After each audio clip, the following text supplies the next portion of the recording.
আসসালামু আলাইকুম। গত 2 দিন ধরে দেখতেছি একটা ভিডিও খুব ট্রেন্ডিং আছে, খুব ভাইরালে আছে এবং মানুষ এগুলা করতেছে, ফেরাউন ডান্স। আচ্ছা, আপনারা তো সবাই জানেন ফেরাউন কে বা তার পরিচয় কি, আল্লাহ তাআলা তাকে কি শাস্তি দিছে এবং কতটা সীমালঙ্ঘনকারী ছিল। আল্লাহ তাআলা তার জুলুমের কি পরিমাণ শাস্তি দিছে, এখনো তার লাশ অক্ষত আছে, এখনো তার মমি অক্ষত আছে মিশরের জাদুঘরে। এখন কত হয়েছে, আপনারা কি এখনো একটু বোঝেন না যে এই ফেরাউনের কতটা নির্মম ইতিহাস ছিল এবং কতটা সে আল্লাহ গুমরাহি ছিল, আল্লাহর সাথে নিজের তুলনা করছে, তার পরিণতিটা কি হয়েছে, শেষ পর্যন্ত সে লোহিত সাগরে ডুবে মরছে মাত্র এক বুক পানির ভিতরে। আপনারা কি এখনো ধারণা করতে পারেন না কতটা সীমালঙ্ঘনকারী ছিল এই ফেরাউন?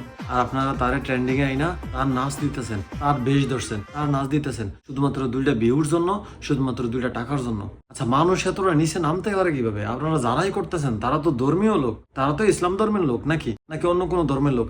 আপনারা জানেন এই ফেরাউনকে, তার ইতিহাস কি, তারপরও কেন এই ধরনের ডান্স দিতে হবে আপনাদেরকে? তারপরে কেন তার আকৃতি ধরতে হবে আপনাদেরকে? আপনার কি মনে হয় যে তার শাস্তি কতটা ভয়াবহ হইতে পারে? আপনার কোনো ধারণা আছে? আপনার কোনো ধারণা নাই। আল্লাহ তাআলা তার শাস্তি দুনিয়া থেকেই শুরু করছে। যতদিন পর্যন্ত পৃথিবী আছে তারা দেখবো মানুষ, আর আপনারা তার বেশ ধরছেন, তার আকৃতি ধরছেন ট্রেন্ডিং এ থাকার জন্য, 2টা ভিউর জন্য। এইভাবে মানুষ করতে পারে? আস্তাগফিরুল্লাহ। শুনেন ভাই, একটা কথা বলি, যে ধরনের ভিডিও বানান আপনি বানান, সমস্যা নাই।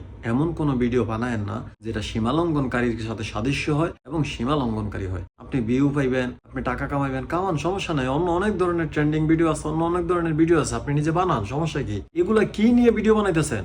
আল্লাহ আপনাদেরকে হেদায়েত করুক।